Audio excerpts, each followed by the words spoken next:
They say if you stand at the edge of the portal at midnight, you can still hear her scream, "I didn't start the fire!" They didn't send her to the Nether to survive. They sent her there to disappear. But the fire didn't kill her. It rebuilt her. The fire wasn't her fault, but by the time they realized it, she was already gone. Cue a sharp thunderclap. Cut to the obsidian portal roaring to life. A girl, eyes wide in fear, is shoved through. Her name is Elara. Elara was a builder, the best in Elmsreach. Every home, every tower, every stone that held the village together had her fingerprints on it. She dreamed in block patterns and redstone currents. She believed in beauty, even in a world made of squares. But beauty is fragile. It happened on the 7th moon of the harvest cycle. A grief-stricken farmer lost control of his flint. A lantern tipped. One home caught. Then another. Within minutes, Elmsreach was in flames. The village elder, blind with rage and fear, pointed to the one person who had touched every building, the girl with calloused hands and quiet eyes.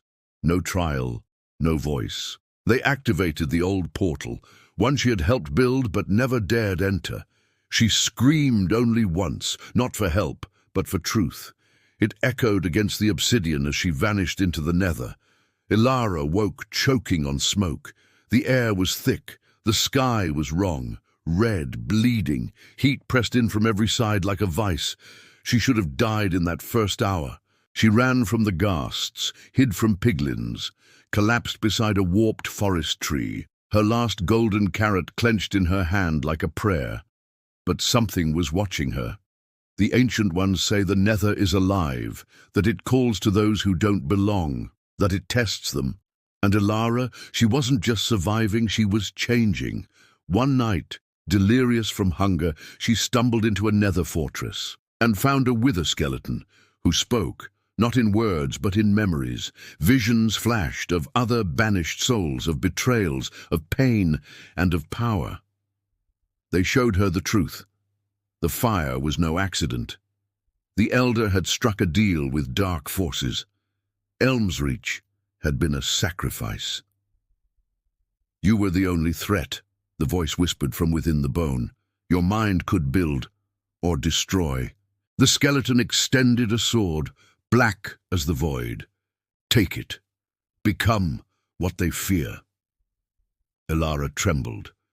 Could she really wield the same darkness that had nearly killed her? Her eyes hardened. She took the blade. Over the next 30 days, a myth spread through the lower realms. A girl in obsidian armor, riding a strider with flame-wreathed hooves, building impossible bridges across lava lakes, crafting bastions from nothing but soul sand and fire. The mobs stopped attacking her. The Nether bent to her will, but she never forgot Elmsreach. She returned. The sky was calm, but the tension was volcanic. The Elder, now sick and grey, stumbled forward. "Elara," he croaked, "you should be dead."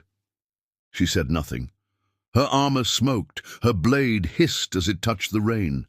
Behind her the sky shimmered red. "I came to forgive you," she said quietly, "but not to forget." She raised her hand. Vines of crimson fungus crept across the ground. The village gasped. "I will not burn your world, but I will rewrite it." And just like that, she turned and vanished back into the portal. Not a hero. Not a monster, something in between. Today, in the deep Nether, if you dig far enough and survive long enough, you might find it. A city made of quartz and basalt, floating in the lava, silent, glowing. They say the girl still walks there, watching, building, waiting, not for revenge, but for those the world throws away. They banished her to the fire, but she became the flame. Was she right to forgive, or should Elmsreach have burned? She was forgotten by the world above, but remembered by the fire below.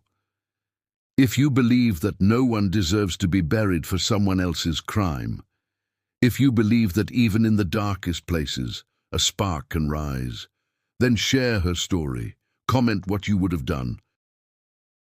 And most of all, never let the silence rewrite the truth. The flame still watches. And she's not done yet. Share if you believe in second chances, even in the darkest places.